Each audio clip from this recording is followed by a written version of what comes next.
مکہ کو فتح کرنے کے بعد مسلمان عرب کے سب سے طاقتور فورس بن گئے، لیکن عرب کے دو بڑے قبیلے بنو حوازین اور بنو ثقیف نے مسلمانوں کو پورے عرب پر حکمرانی سے روکنے کے لیے مسلمانوں سے جنگ کرنے کا اعلان کر دیا۔ یہ بنو ثقیف پتہ ہے کون سا قبیلہ ہے؟ یہ طائف کا وہی قبیلہ ہے جس نے کچھ سال پہلے جب رسول اللہ صلی اللہ علیہ وسلم انہیں اسلام کی دعوت دینے کے لیے گئے تو انہوں نے رسول اللہ صلی اللہ علیہ وسلم کو کمزور سمجھ کر ان کا بہت مذاق اڑایا اور اتنے پتھر مارے کہ رسول اللہ صلی اللہ علیہ وسلم کے جسم کو خون سے لال کر دیا، لیکن پھر بھی رسول اللہ صلی اللہ علیہ وسلم نے ان سب کو معاف کر دیا تھا۔ اور اس کے کچھ ہی سال بعد مکہ کو فتح کرنے کے بعد اب حالات بالکل بدل چکے تھے اور رسول اللہ صلی اللہ علیہ وسلم پورے عرب سے 12,000 لوگوں کی فوج لے کر طائف کی طرف روانہ ہوئے۔ طائف کے لوگ اپنا شہر چھوڑ کر مسلمانوں سے لڑنے کے لیے حنین کی وادی میں جمع ہوئے۔ حنین مکہ اور طائف کے بیچ میں ایک علاقہ ہے جو دو بڑے پہاڑوں کے درمیان میں واقع ہے۔ طائف کے لیڈر نے اپنی ساری فوج حنین کے وادی میں جمع کر لی اور ان سب کو آرڈر دیا کہ ساری فوج اپنے بچوں اور عورتوں کو بھی ساتھ لے کر آئیں گے تاکہ اس کی فوج جنگ چھوڑ کر بھاگ نہ جائے اور فل دلیری اور ڈیڈیکیشن کے ساتھ لڑے۔ مکہ کو فتح کرنے کے صرف 14 دن بعد رسول اللہ صلی اللہ علیہ وسلم 12,000 لوگوں کی فوج لے کر حنین کی طرف روانہ ہوئے۔ یہ فوج بدر اور احد کی طرح صرف سٹرونگ اور مضبوط ایمان والے صحابہ کی نہیں تھی، بلکہ اس میں بہت سارے نئے صحابہ بھی تھے جو اس جنگ سے کچھ ہی عرصہ پہلے مسلمان ہوئے تھے، تو انہیں مسلمانوں کی سٹرگلز جو انہوں نے بدر، احد اور خندق میں کی تھی اتنا پتہ نہیں تھا۔ تو انہوں نے رسول اللہ صلی اللہ علیہ وسلم سے ایک عجیب ڈیمانڈ کی کہ ہمیں ایک ایسا درخت اور ایک ایسا پیڑ بنا کر دیں جو بہت بڑا ہو اور اس کے نیچے بہت شیڈ ہو، مطلب آپ تو نبی ہیں، اب تو کچھ بھی کر سکتے۔ تو رسول اللہ صلی اللہ علیہ وسلم نے انہیں کہا کہ اب تم مجھ سے وہی ڈیمانڈز کر رہے ہو جو بنی اسرائیل نے موسیٰ علیہ السلام سے کی تھی، یقیناً تم لوگ انتہائی جاہل ہو۔ پھر کچھ اور نئے مسلمان کہنے لگے کہ ہمارے نمبرز تو بہت زیادہ ہیں، 12,000 ہیں، ہم تو آرام سے جنگ جیت جائیں، جس پر رسول اللہ صلی اللہ علیہ وسلم کو بہت غصہ آیا کیونکہ یہ نئے مسلمان اللہ سے زیادہ اپنے نمبرز پر یقین کرنے لگے تھے۔ مسلمان حنین کے دو پہاڑوں کے درمیان صبح ہونے سے کچھ ہی دیر پہلے اندھیرے میں پہنچے۔ جیسے ہی مسلمان اسے کراس کرنے لگے تو پہاڑوں سے بہت سارے تیر اور پتھر برسنے لگے اور اتنے پریسائز طریقے سے کہ کچھ ہی دیر میں بہت سارے صحابہ شہید ہونے لگے اور ان سب سے بچنے کا کوئی طریقہ بھی نہیں تھا۔ تو مسلمان وہاں سے واپس مکہ کی طرف بھاگنے لگے۔ یہ دیکھ کر دشمن کی مین فوج نے مسلمانوں پر فل فلیج حملہ کر دی اور مسلمانوں کی آلموسٹ پوری فوج 12,000 لوگ جنگ چھوڑ کر بھاگنے لگے۔ ایسا لگ رہا تھا کہ مسلمان کلیئرلی یہ جنگ ہار چکے۔ طائف والے بہت خوشی اور جوش کے ساتھ بہت تیزی سے آگے بڑھنے لگے کیونکہ انہوں نے دیکھا کہ ساری فوج بھاگ رہی ہے، لیکن جیسے ہی ڈسٹ تھوڑی کلیئر ہوئی انہوں نے دیکھا کہ رسول اللہ صلی اللہ علیہ وسلم اپنے کچھ ساتھیوں کے ساتھ ایک قدم بھی پیچھے نہیں ہٹ رہے، تو وہ سارے سیدھا رسول اللہ صلی اللہ علیہ وسلم کی طرف بڑھے۔ رسول اللہ صلی اللہ علیہ وسلم بھی پیچھے ہٹنے کے بجائے اکیلے دشمن کی طرف بڑھنے لگے اور زور زور سے کہنے لگے، میں ہوں محمد، عبداللہ کا بیٹا اور اللہ کا رسول۔ اس پر رسول اللہ صلی اللہ علیہ وسلم کے چچا عباس رضی اللہ تعالیٰ عنہ نے رسول اللہ صلی اللہ علیہ وسلم کے اونٹ کو زبردستی روکنے کی کوشش کی، تو رسول اللہ صلی اللہ علیہ وسلم اپنے اونٹ سے نیچے اترے اور دوبارہ دشمن کی طرف بڑھنے لگے۔ یہ دیکھ کر حضرت عباس رضی اللہ تعالیٰ عنہ زور زور سے اپنی فوج کو بلانے لگے کہ کہاں جا رہے ہو اللہ کے رسول کو چھوڑ کر، جس پر آہستہ آہستہ پوری فوج کو احساس ہونے لگا کہ اگر آج انہوں نے یہ جنگ چھوڑ دی تو رسول اللہ صلی اللہ علیہ وسلم کی جان کو بھی خطرہ ہو سکتا، کیونکہ رسول اللہ صلی اللہ علیہ وسلم جنگ سے ایک قدم بھی پیچھے نہیں ہٹا رہے تھے۔ رسول اللہ صلی اللہ علیہ وسلم کا یہ جذبہ اور اللہ پر یقین دیکھ کر آہستہ آہستہ پوری فوج جنگ میں واپس آنے لگی اور مسلمانوں کی پوزیشن جنگ میں دوبارہ سٹرونگ ہونے لگی اور کچھ ہی دیر میں پورے 12,000 مسلمان واپس جنگ میں آئے اور دشمنوں پر ٹوٹ پڑے اور طائف والے جنگ چھوڑ کر ہر طرف بھاگنے لگے اور مسلمانوں نے ان کا پیچھا کرنا شروع کیا۔ مسلمانوں کو اس جنگ سے بہت فائدہ ہوا، 6,000 قیدی اور 24,000 کیملز اور گولڈ اور سلور وٹ ایور۔ آخر مسلمان ان کا پیچھا کرتے کرتے طائف کے قلعے کے پاس پہنچ گئے،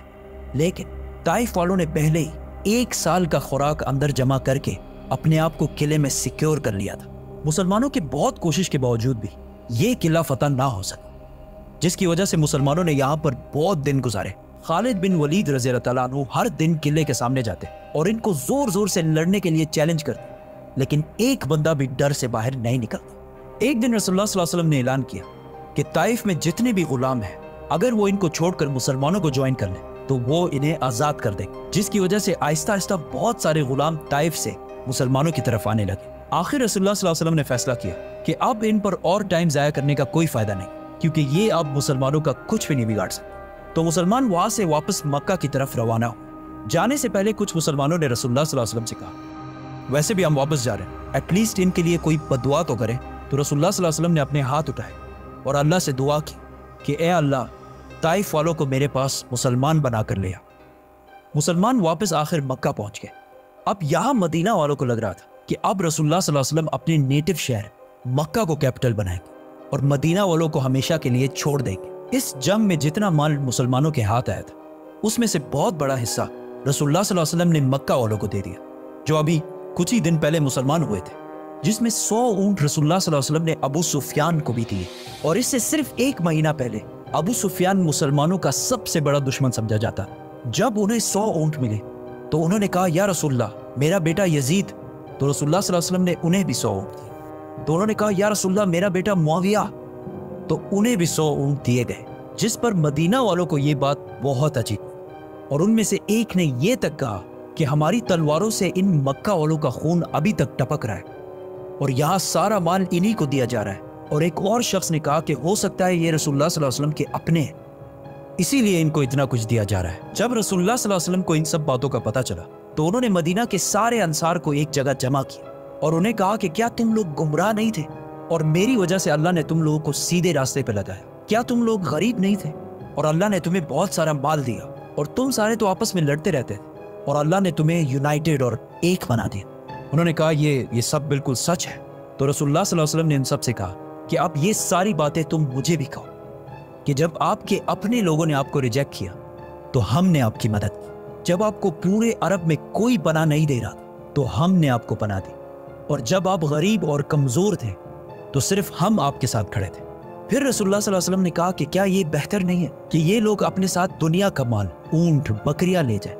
اور تم اپنے ساتھ اللہ کے رسول کو لے جاؤ؟ اور رسول اللہ صلی اللہ علیہ وسلم نے مدینہ والوں کے لیے دعا کی کہ اے اللہ، مدینہ والوں پر رحم فرما اور ان کے بچوں پر رحم فرما اور ان کے بچوں کے بچوں پر بھی رحم فرما۔ یہ سب سن کر مدینہ کے انصار بہت خوش ہوئے، اور اس کے کچھ ہی دن بعد رسول اللہ صلی اللہ علیہ وسلم واپس اپنی کیپٹل مدینہ چلے گئے۔ اور یہ بہت بڑی بات تھی، کیونکہ اگر مدینہ کے انصار صرف اونٹوں اور بکریوں کی ڈیمانڈ کرتے اور رسول اللہ صلی اللہ علیہ وسلم مدینہ کو چھوڑ کر مکہ میں آباد ہو جاتے تو آج تک جتنے بھی لوگ حج کرنے جاتے ہیں وہ صرف مکہ ہی وزٹ کرتے، کیونکہ کعبہ اور روضہ رسول دونوں مکہ میں ہوتے تو مدینہ جانے کی کوئی ضرورت نہیں ہوتی۔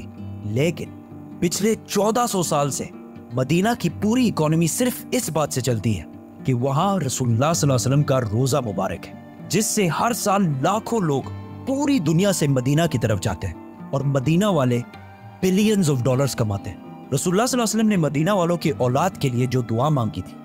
وہ اللہ نے اسی طرح پوری کی کہ مدینہ والے پچھلے 50 جنریشنز تک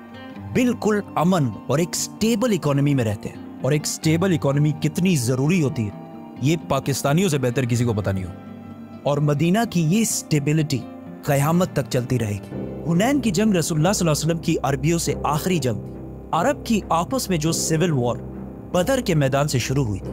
وہ حنین کی جنگ میں آخر کار ختم ہوئی، اور اس کے بعد پورے عرب میں امن اور پیس کا ٹائم شروع ہوا۔ لیکن اس بار عرب کے لیڈرز مسلمان تھے۔ طائف کے لوگوں نے دیکھا کہ جب سائڈ میں سارے قبیلے مسلمان ہو رہے تو وہ بھی خود ہی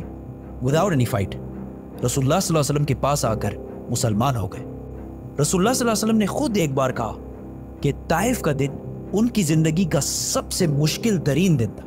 لیکن رسول اللہ صلی اللہ علیہ وسلم طائف گئے کیوں تھے؟ یہ مسلمانوں کی تاریخ کی سب سے بڑے دن کی کہانی ہے، ہجرت۔ سبسکرائب۔